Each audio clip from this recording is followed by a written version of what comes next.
fonctionnent les pacemakers et les défibrillateurs? Bonne question. Donc, on est parti pour essayer de répondre à cette question. Enfin, en tout cas, surtout The Conversation. Hein, c'est pas moi qui vais vous dire exactement comment ça fonctionne, même si bien sûr j'ai ma petite idée. Une fréquence cardiaque beaucoup trop lente ou trop rapide peut se révéler mortelle. Pacemaker et défibrillateur implantables aident le cœur à garder le rythme. Garder le rythme, garder le rythme.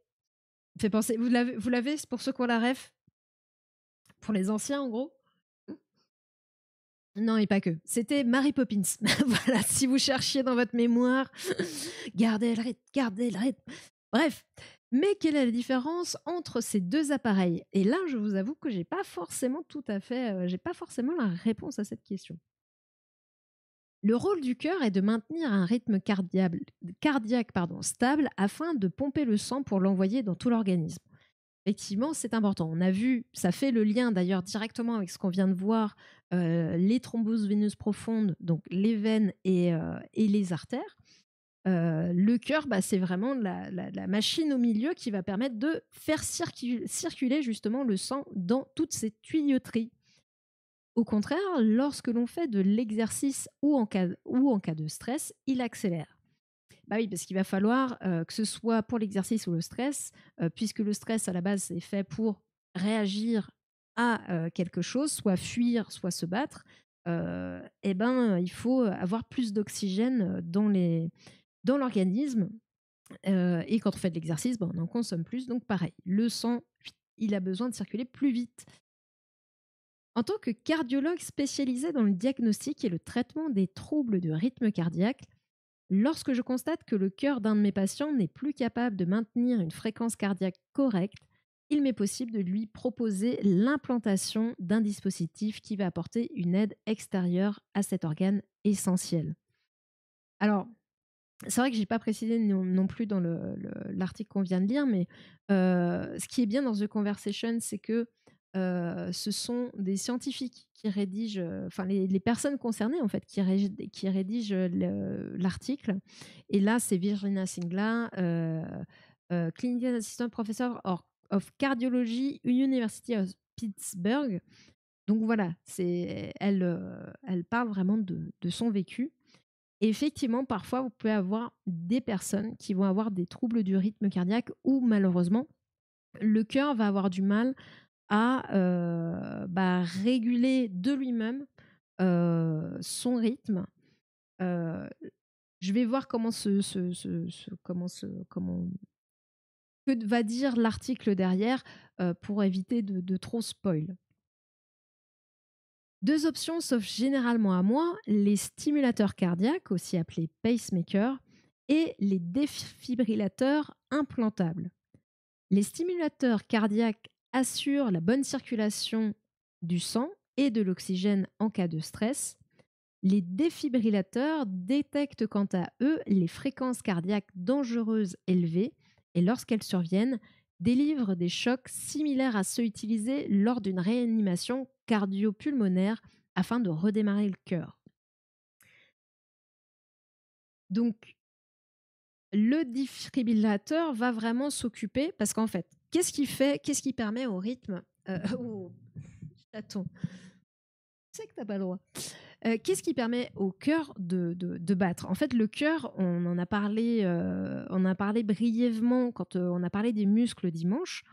Euh, on parlait des muscles striés squelettiques, euh, mais il y avait aussi la partie qui sont des muscles volontaires, et il y avait aussi les muscles qui sont involontaires. Et on avait dans cette partie-là les muscles lisses, mais aussi les muscles striés cardiaques ou myocarde.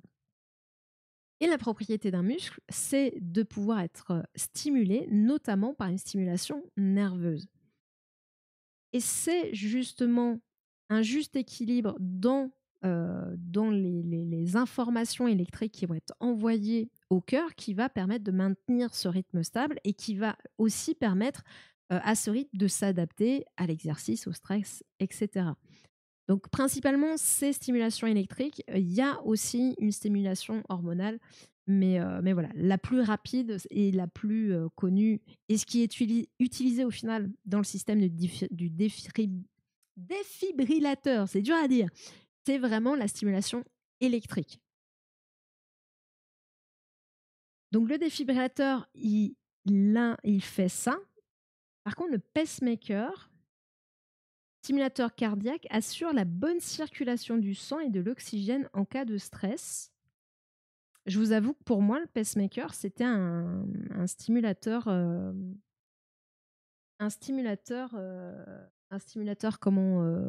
électrique. Donc du coup, ça me titille un peu le bulbe. Le pacemaker a un rôle de sentinelle et il écoute le rythme cardiaque et transmet des impulsions électriques nécessaires au cœur, empêche le ralentissement de l'activité électrique du cœur ou les pauses dans ses battements.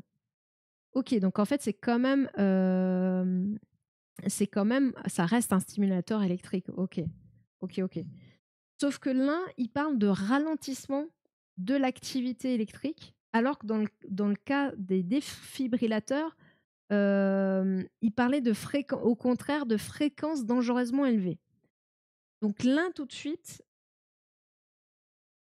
on aurait du coup 2 cas différents.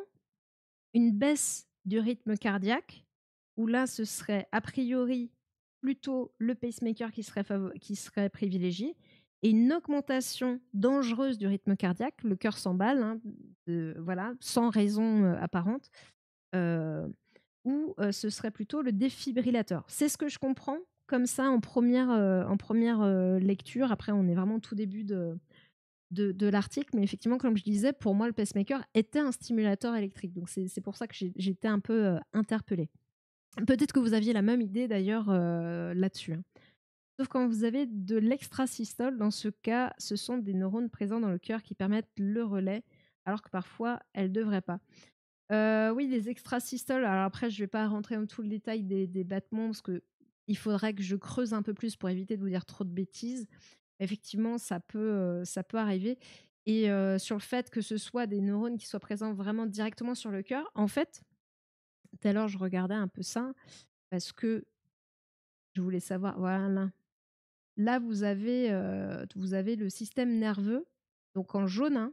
En jaune, ce sont vraiment les nerfs du... Attendez, je me trompe pas. Oui, nerfs, oui. Je me mets le doute toute seule, mais vraiment, Gaëlle, fais-toi confiance, arrête de douter de tout, là, et n'importe quoi. Vous avez tout le système du nerveux. Alors tout, c'est un schéma non exhaustif, hein, bien sûr, hein, c'est schématique comme son nom l'indique, mais du système nerveux du cœur, comment ça se met.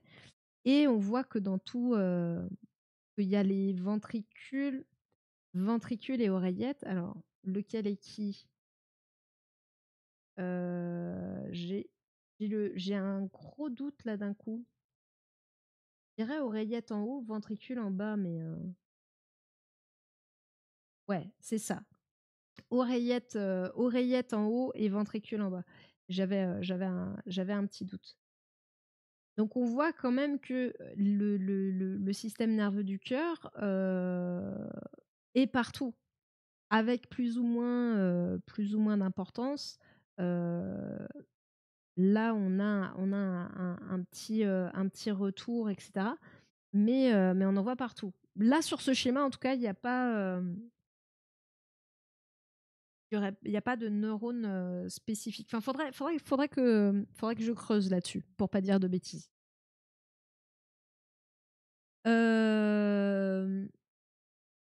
Donc, de prime abord, je fais la différence a priori comme ça. Dans un cas, on a un rythme cardiaque qui baisse et il faut éviter que le système s'éteigne. Donc, à chaque fois, on remet un petit coup de jus pour qu'il reste allumé. Dans l'autre, c'est l'inverse. La fréquence qui s'emballe, au contraire, Et c'est le choc électrique, ça va être un peu comme mettre une grosse tarte je sais pas, je vais dire une connerie, mais une grosse tarte dans la tête de quelqu'un qui est en train de partir dans tous les sens. Tuc, vous le calmez d'un coup, quoi, en lui foutant un gros choc dans la tronche de façon. Alors ne faites pas ça, hein. Ce n'est pas un encouragement à le faire, mais c'est un peu l'idée, c'est de lui le secouer d'un coup pour lui dire, hé, calme-toi. Voilà, c'est l'idée. C'est une métaphore. Ce n'est pas à faire à la maison. Euh, donc voilà.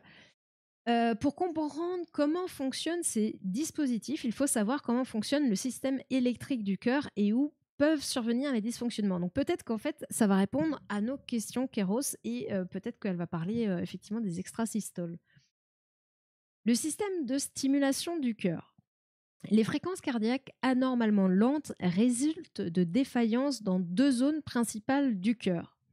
Tout d'abord, le nœud sino-auriculaire, SA, qui détermine la fréquence cardiaque de repos, laquelle est généralement comprise entre 60 et 100 battements par minute.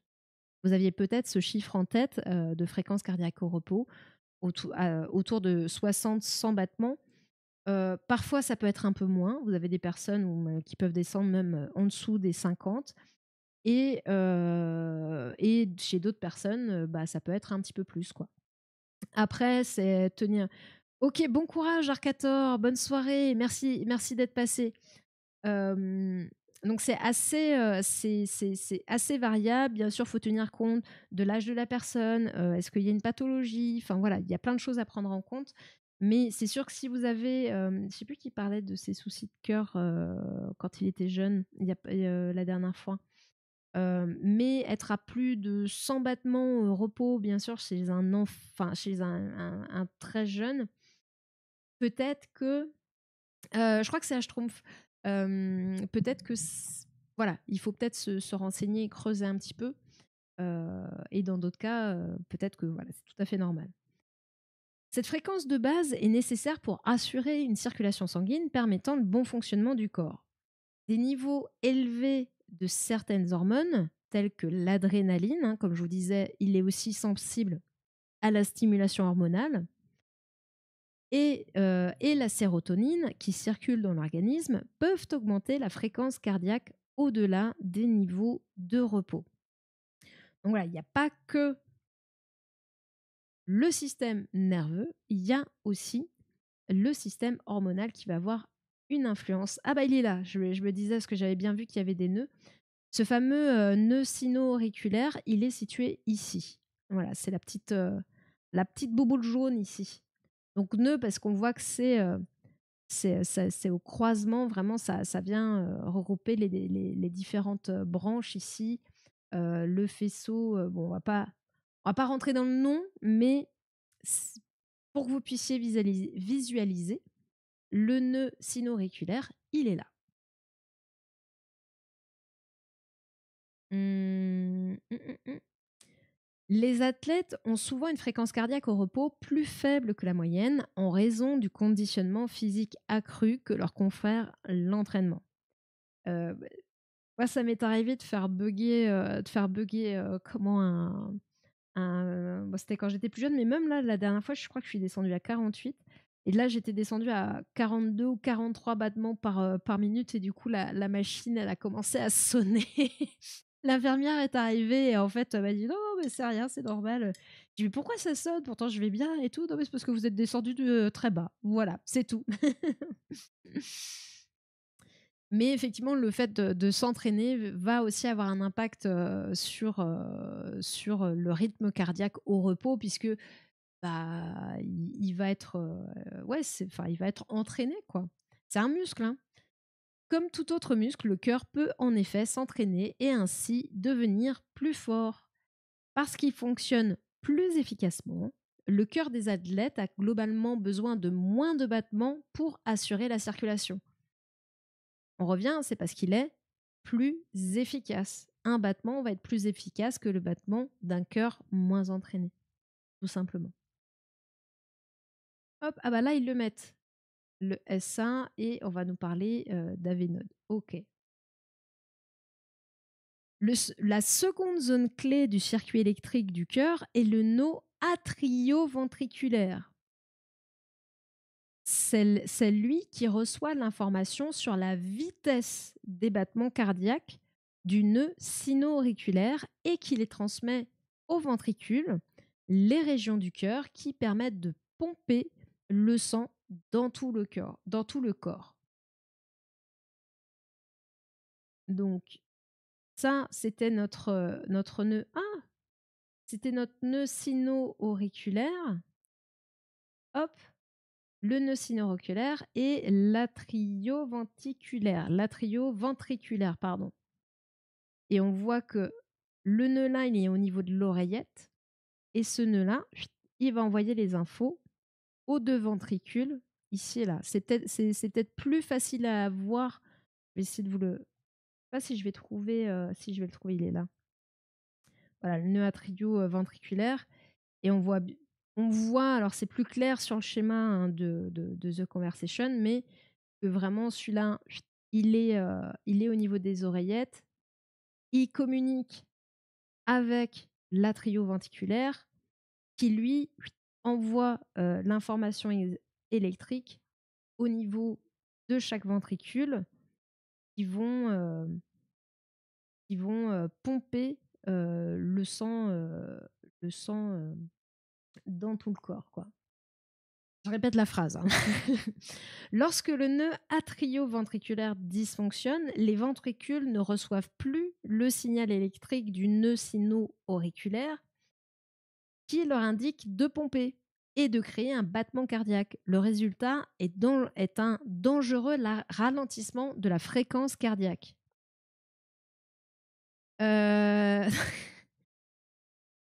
Alors, est-ce que là, on peut parler... En tout cas, il y a communication entre les deux, parce que le rétrofeedback action... J'aime bien parce que Kairos, à chaque fois, t'en parles. Après, encore une fois, dans le corps, enfin, par rapport au battement cardiaque, il y a forcément hein, des rétrofeedbacks. Maintenant, entre ces deux choses, est-ce que c'est de la communication? L'ESA, il va déterminer la fréquence et du coup, là, c'est plutôt, il va dire, OK, moi, je détermine la fréquence. Moi, je dis, là, il faut qu'on soit à 60 par minute. Et l'atrioventriculaire, lui, c'est lui qui va envoyer l'info de fréquence aux oreillettes.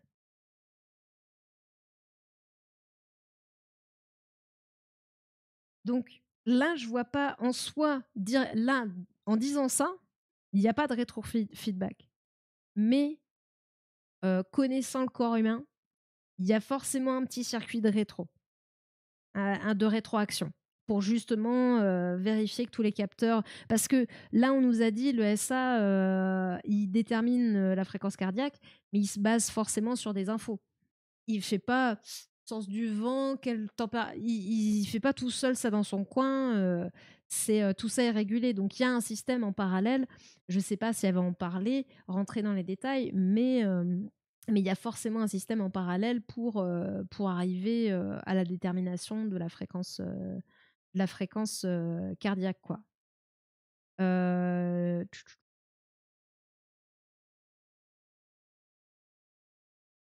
Donc déjà, deux choses très importantes dans le fonctionnement et l'activation des ventricules. Hop.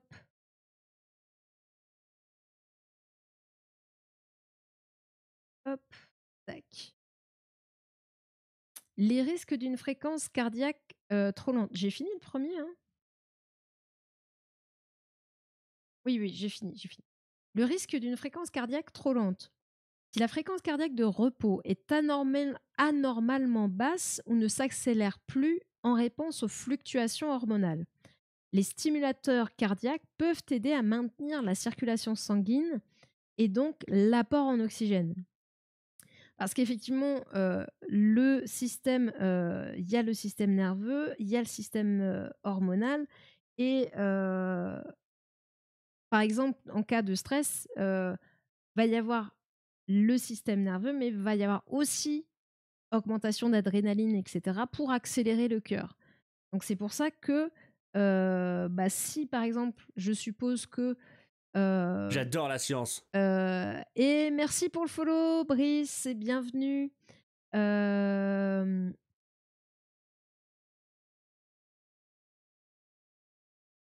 Les fluctuations hormonales sont quand même un truc quand même qui marche bien dans justement la régulation de la fréquence cardiaque, dans le sens où le système nerveux va gérer très rapidement, mais dans l'idée de lisser, d'harmoniser au global la fréquence en fonction de ce qui se passe, le système hormonal, les hormones sont quand même un truc plutôt pas mal, plutôt pas mal. Donc il y a vraiment une symbiose de fonctionnement avec ces deux systèmes, nerveux et hormonal. Et effectivement, si le cœur n'est plus sensible aux fluctuations hormonales dans cette régulation, ben ça peut poser problème et faire que le cœur il va moins il va baisser en fait dans la fréquence cardiaque. Donc ça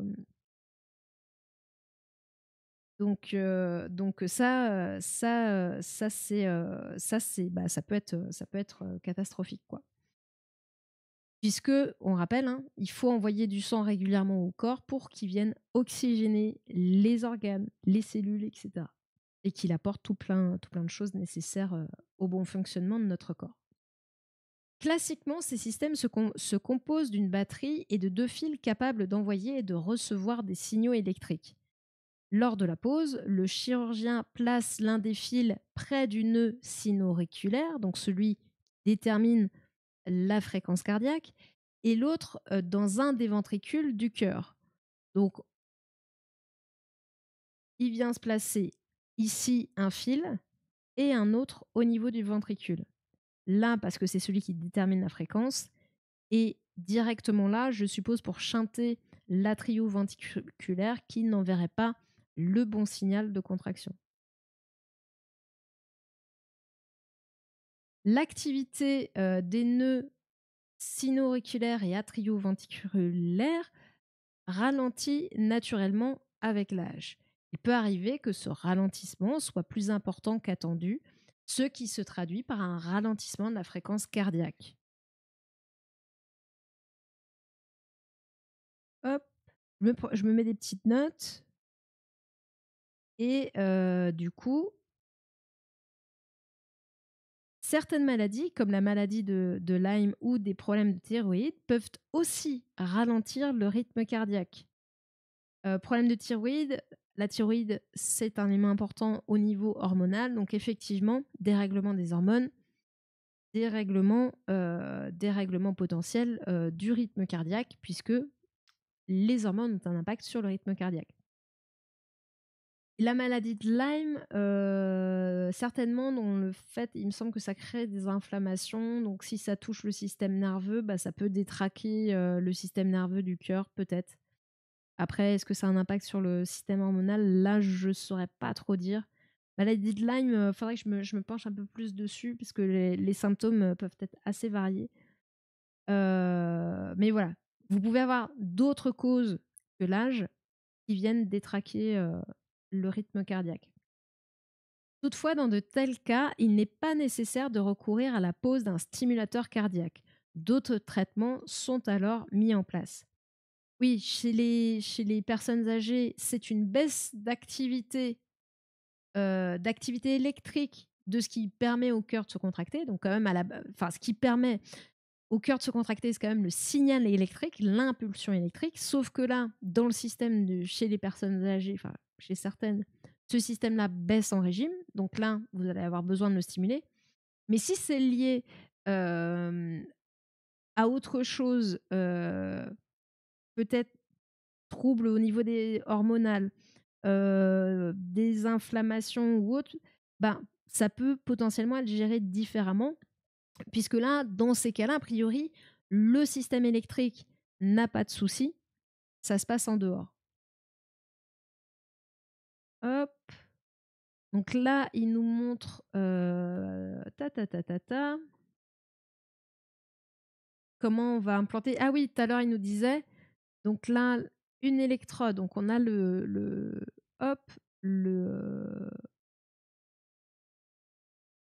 c'est là où il nous parlait du fait de venir une partie dans le nœud sino-auriculaire et une partie dans une électrode qui vient directement au niveau du ventricule pour stimuler le muscle cardiaque.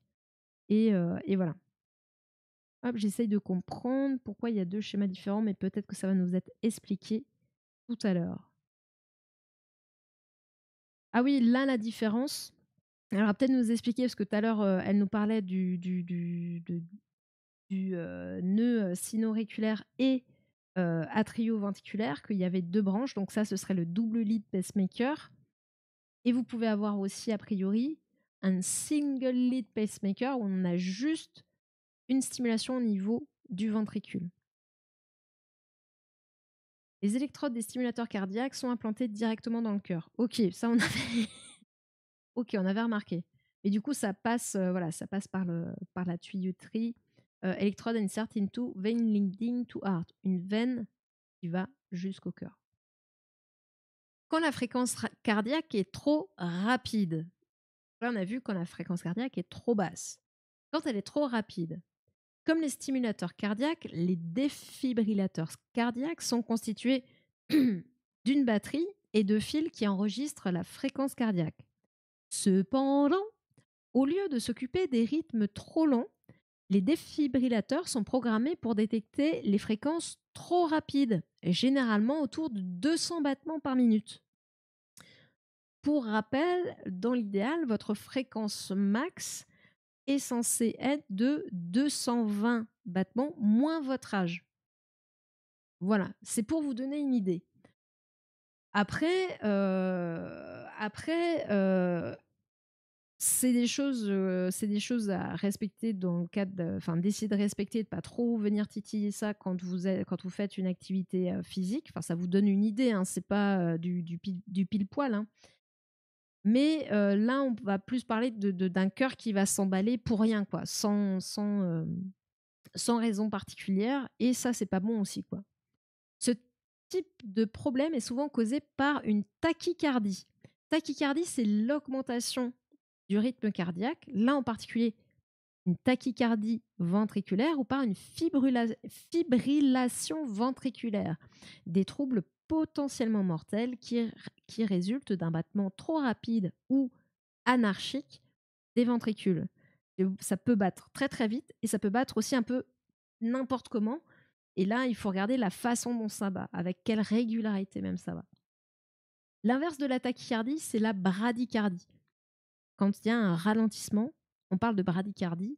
Quand ça s'accélère, on connaît plus le terme tachycardie, hein, mais bradycardie aussi, c'est l'inverse de la tachycardie. Quand ça diminue, tachycardie, ça augmente. Certains individus présentent un risque accru de ces troubles du rythme.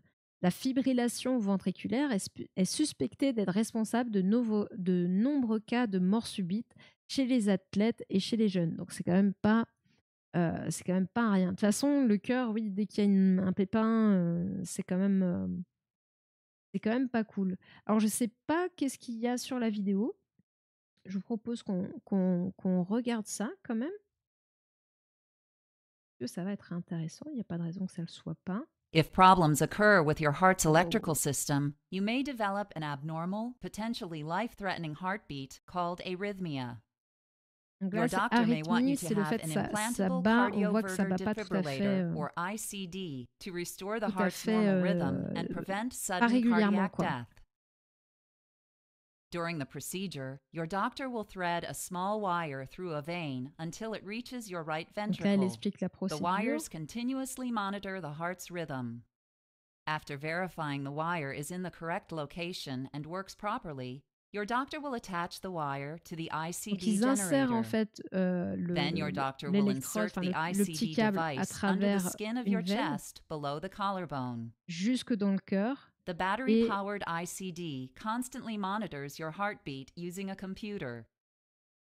Et en fait, l'ICD, alors Implantable Cardioverter Défibrillateur, donc là, on est dans le cadre d'un défibrillateur. Ils disent que ça surveille votre rythme cardiaque constamment et voilà, et que ça va envoyer donc un choc If a en cas de... life-threatening arrhythmia occurs, Il voit une the arythmie, ICD delivers an electrical shock to your heart, resetting your heartbeat back to normal. il envoie The un choc ICD électrique. can also be L'idée, programmed c'est un to peu comme un pace the reboot, heart quoi. and restore its Et du coup, natural rhythm.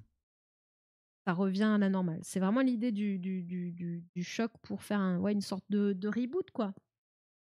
Donc là, si j'ai bien compris, on parlait de défibrillateur, donc la différence entre un pacemaker et défibrillateur. Donc le défibrillateur serait presque plus ce truc-là où il n'y a qu'un seul électrode. On surveille le rythme cardiaque via le dispositif, ce qui est le cas aussi du pacemaker, hein. Il y a toujours une surveillance du rythme cardiaque par le dispositif. Mais dans un cas, on est connecté, on va envoyer un choc électrique. Là, on va envoyer un choc électrique, mais on va surveiller aussi 2 endroits. Enfin, c'est ce que j'ai compris, mais je peux me tromper, hein. Lorsqu'ils détectent une tachycardie ou une fibrillation ventriculaire, les défibrillateurs envoient des décharges électriques au cœur. Ces chocs pouvant être douloureux, mieux vaut éviter d'y recourir. Ah oui, d'accord, c'est quand même pas cool. Dans cette optique, les patients prennent souvent des médicaments ou autres traitements. Les défibrillateurs sont en quelque sorte des ceintures de sécurité. Il vaut mieux en mettre une, mais l'idéal est de ne pas avoir à l'utiliser. Ok, donc c'est quand même pas... ouais. En même temps, c'est logique, hein, prendre un choc électrique, c'est pas très agréable. C'est pas parce que c'est au niveau du cœur que ça sera pas moins désagréable, quoi. Donc ouais, quand même traitement en parallèle pour éviter le recours au défibrillateur, quoi. Entretien et préoccupation. Les médecins utilisent des ordinateurs pour communiquer avec ces dispositifs et modifier leur programmation. Et ce qu'on rappelle, ils sont implantés sous la peau. Et ce qui est bien, c'est quand même de pouvoir faire une surveillance sans forcément ouvrir le patient à chaque fois, quoi. Donc il y a une communication sans fil, parfois en Bluetooth. Certainement que toutes ces technologies-là ont aussi beaucoup évolué et vont encore évoluer à l'avenir, que ce soit dans la communication sans fil, que ce soit dans la durée des batteries. Enfin, aujourd'hui, ça n'a plus grand-chose à voir avec les tout premiers pacemakers, hein. Certains réglages, comme la fréquence cardiaque minimale autorisée, peuvent par exemple être ajustés au fil du temps. Au-delà de ces modifications, stimulateurs cardiaques comme défibrillateurs nécessitent un entretien. Il faut entretenir, hein, c'est comme toute bécane, la batterie, ça change. Je crois qu'il n'y a pas encore, mais je ne sais pas, enfin, sans premier degré, c'est pas en réflexion d'avoir quelque chose qui puisse se recharger, ou peut-être pour d'autres appareils, mais qui puissent se recharger par induction, des trucs comme ça, mais c'est pas encore fait, hein. On est loin de là, parce que bon, l'induction, ça fait chauffer quand même, et la peau, bizarrement, elle aime pas trop les grosses chaleurs. Les batteries qu'ils contiennent, la batterie qu'ils contiennent n'est pas rechargeable et doit être remplacée après 6 à 10 ans, selon sa durée de vie qui dépend de la fréquence d'activation du dispositif. Oui, s'il est beaucoup sollicité, forcément, il durera moins longtemps. Voilà, c'est logique, hein. Si vous utilisez beaucoup un appareil à pile, vous allez tuer les piles beaucoup plus vite. Les fils du stimulateur peuvent aussi nécessiter un remplacement s'ils se coupent ou si leur gaine isolante s'use. Oui, parce que c'est quand même pas un rien de se retrouver à l'intérieur de notre corps. Va y avoir une usure aussi. Donc, potentiellement, s'il y a un souci de ce côté-là, si l'isolation est plus bonne, avec un système électrique mal isolé, en général, ça se passe pas très bien. Donc, il faut les remplacer. Il arrive heureusement rarement que les constructeurs soient obligés de procéder à des rappels de certains composants.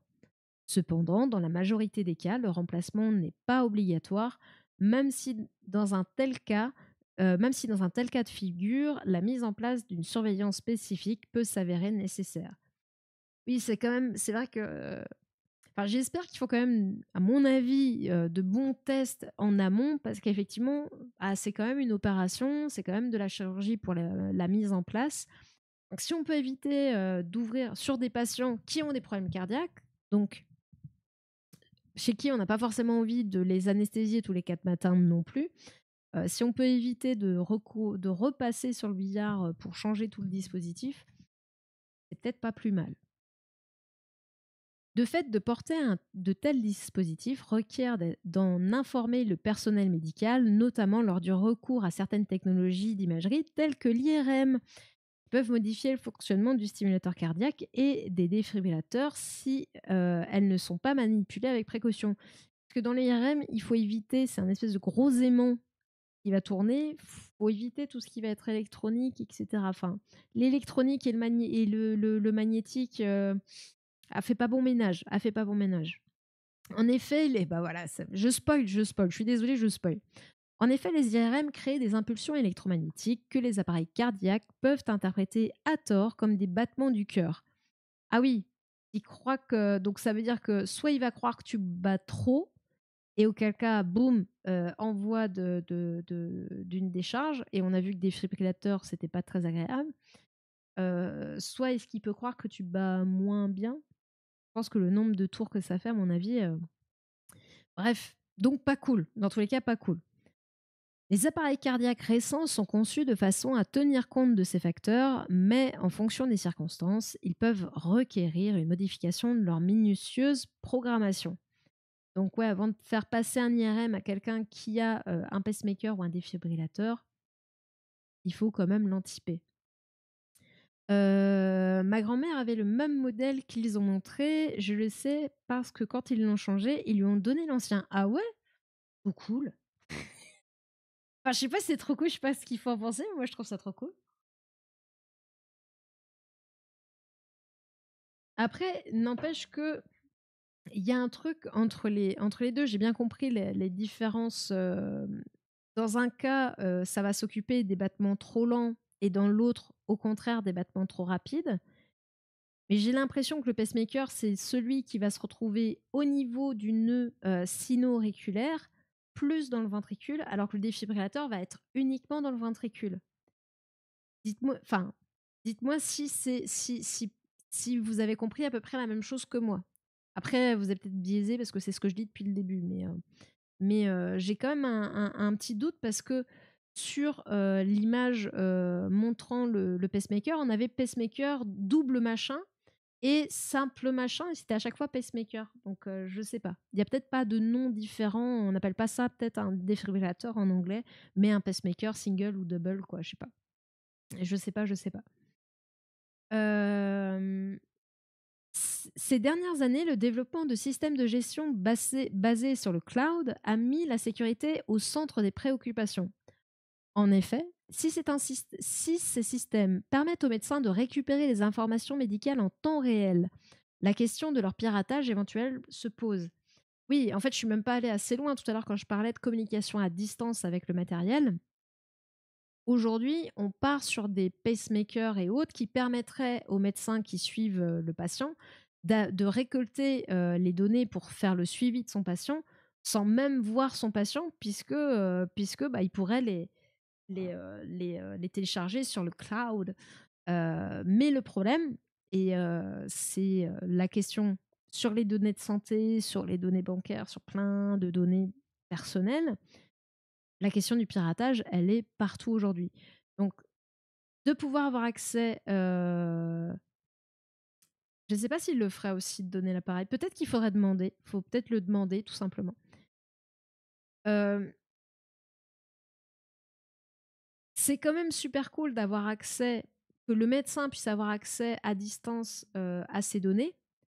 Par exemple, imaginons, on peut imaginer le cloud des données et en parallèle une IA par-dessus, une petite couche d'IA pour la surveillance de ces données. Parce que, bon, le médecin, il a plein de patients, il ne va pas aller voir forcément les données de tous ses patients, même si il pourrait se dire, bon, bah, on fait juste un rendez-vous à distance ou moi, je vous check à telle date, je check tel patient.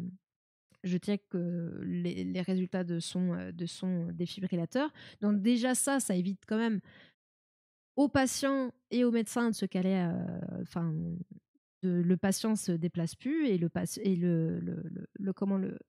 médecin peut consulter facilement.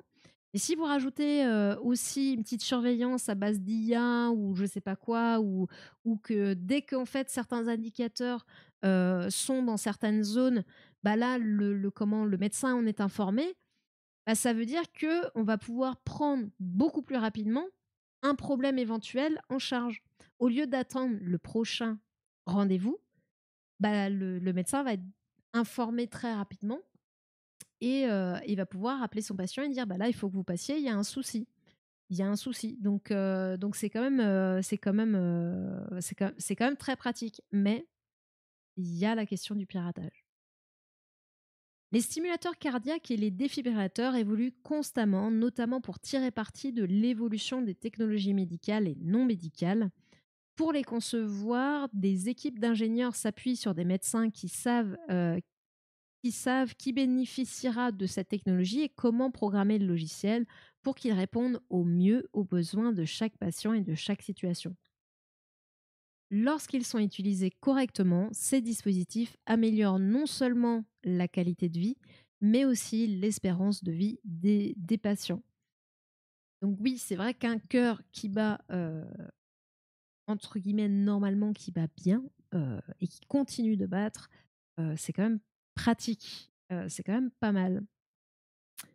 Donc voilà pour les pacemakers.